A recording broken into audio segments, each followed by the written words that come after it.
नमस्कार दोस्तों। जैसा कि आप लोग थंबनेल पर देख रहे हैं रीट मेंस 2026। देखो, मैं यहाँ बात कर रहा हूँ किसकी, रीट मेंस 2026। मैं आपको ये नहीं बता रहा कि वो मैथ साइंस की है या फिर लेवल वन की। यहाँ सभी की कट ऑफ में लगभग एवरेज जो रहने वाली है वो मैं आपको बताने वाला हूँ। सभी की लगभग एवरेज कट ऑफ क्या रहेगी, चाहे वो लेवल वन हो या लेवल टू का कोई भी विषय हो। कट ऑफ में भारी बदलाव क्यों आपको देखने को इस बार मिल सकता है, इस पर भी हम चर्चा करेंगे। और कट ऑफ में गिरावट के मुख्य कारणों पर लाइव चर्चा करने वाले हैं। अगर आपका कोई भी सवाल हो, कोई भी आपकी क्वेरी हो, तो आप कमेंट में जरूर हमें बताएं, आपको लाइव में अभी जवाब मिल जाएगा। तो दोस्तों देखो, इसके लिए सबसे पहले अपन बात करेंगे रिजल्ट की, कि रिजल्ट कब आ सकता है, उसके बाद अपन कट ऑफ पे चर्चा करेंगे। क्योंकि पहले रिजल्ट आएगा तभी तो कट ऑफ पे चर्चा करने का मतलब है। तो रिजल्ट कब तक आ सकता है, जैसे कि आलोक राज जी ने ट्वीट करके आपको सूचित किया है क्या, कि किसी ने कोई ट्वीट किया था, विनोद जी ने कुछ ट्वीट किया होगा रिजल्ट वगैरह से संबंधित, आंसर की से संबंधित, तो आलोक राज जी ने जवाब दिया है क्या, जो कि अधीनस्थ बोर्ड के अध्यक्ष हैं। उन्होंने कहा है कि टीचर भर्ती लेवल वन और लेवल टू की प्राथमिक कीज फरवरी तीसरे चौथे हफ्ते तक निकालने का प्रयास रहेगा। मतलब 20 फरवरी के बाद कभी भी आपकी आंसर की, जो आपकी प्री आंसर की है, वो कभी भी आ सकती है 20 फरवरी के बाद, फरवरी मंथ में। ठीक है। फिर हम बात करेंगे प्री डीबी रिजल्ट की, मतलब डॉक्यूमेंट वेरिफिकेशन वाला जो आपका रिजल्ट है वो कब तक आ सकता है, मार्च के अंत तक उसके आने की पूरी संभावना है। प्री डीबी रिजल्ट कब तक, मार्च के अंत तक आपका आ सकता है, मतलब लगभग 30 मार्च के आसपास। इसके बाद लगभग डॉक्यूमेंट वेरिफिकेशन हो जाएगा 10 दिन के अंदर, और इसके बाद लगभग 20 दिन के अंदर ये ज्वाइनिंग दे देंगे, मतलब अप्रैल में आपको ज्वाइनिंग दे सकते हैं। रीट वाले सभी ध्यान रखें इस चीज का। ठीक है।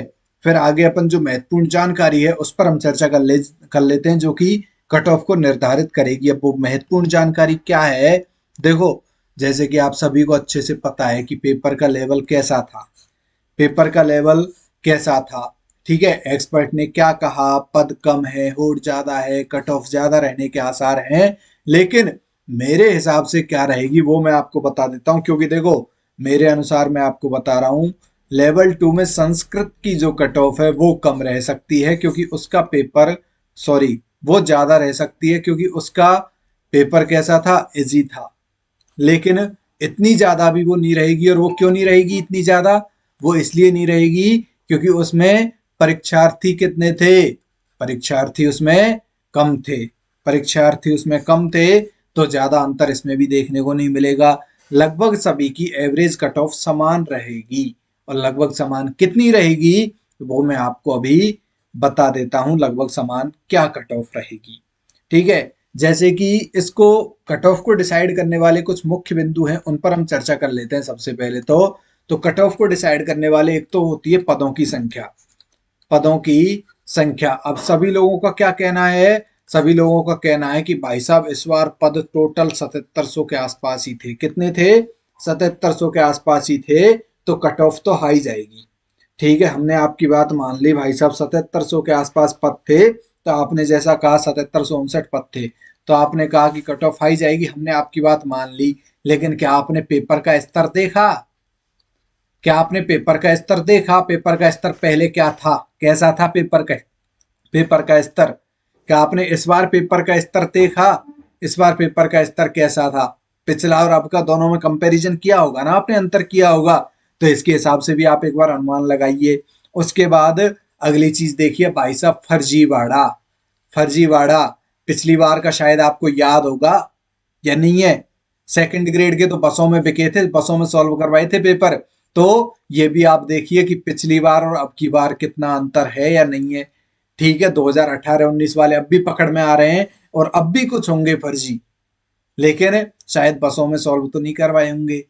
इतनी ज्यादा जो पहले खुल के भ्रष्टाचार चल रहा था वो तो कम से कम नहीं है। ये तो हम बेरोजगारों के लिए सहूलियत की बात है। ठीक है, ये मेन चीज हो गई। इसके बाद अपन बात करेंगे, लेवल वन की लगभग 5636 पोस्ट हैं, और लेवल टू की लगभग कितनी, 2123 पोस्ट हैं। 150 क्वेश्चन थे, 150 में से जो भाई साहब अधिकांश, जैसे लेवल वन का, लेवल टू में साइंस का और ये जो पेपर थे इनमें लगभग 120 से 130 क्वेश्चन ही लोग अच्छे से जो पढ़ पाए थे, वो लगभग 120 से 130 प्रश्न थे। लेकिन उसमें भी जो लोगों ने सॉल्व किए, जो पढ़ने लायक थे, वो 40% तो कैसे थे, लगभग 40% क्वेश्चन तो कैसे थे, टफ थे। लेकिन बाकी के 60% कैसे थे, जो आराम से, आसानी से तो नहीं, लेकिन फिर भी कर सकते थे उनको पढ़ के सॉल्व, कथन कारण को याद रख के उनको कर सकते थे। तो इस हिसाब से अगर अपन अंदाज लगाएं तो सॉल्व तो ये भी किए थे 40% में से भी कुछ। तो इस हिसाब से अगर अपन अंदाजा लगाएं तो कट ऑफ की जो मुझे संभावना लगती है वो ये है, देखो मैं आपको बता देता हूं अभी।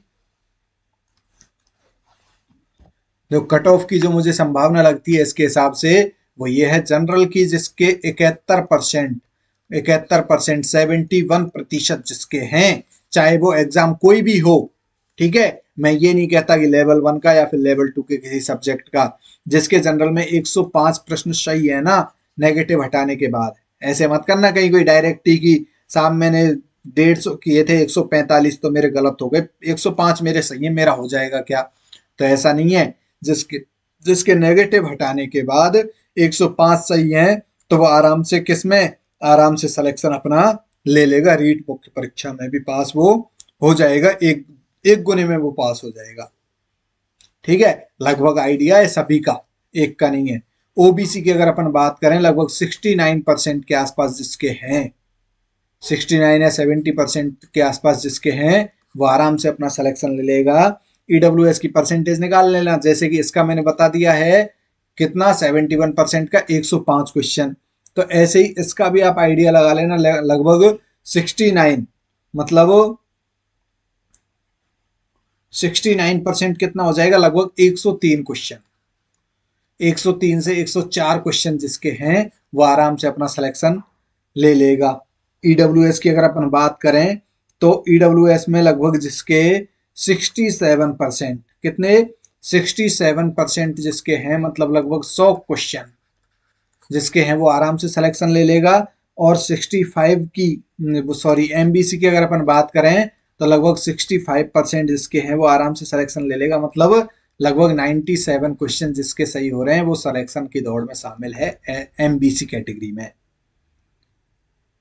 एससी की अपन बात करेंगे, एससी में भाई साहब, एससी में लगभग 61% जिसके हैं, वो आराम से सिलेक्शन ले लेगा, 91.50%, मतलब 91.50 क्वेश्चन जिसके हैं, वो सिलेक्शन आराम से अपना ले लेगा। और इसके अलावा अपन बात करेंगे भाई साहब किसकी,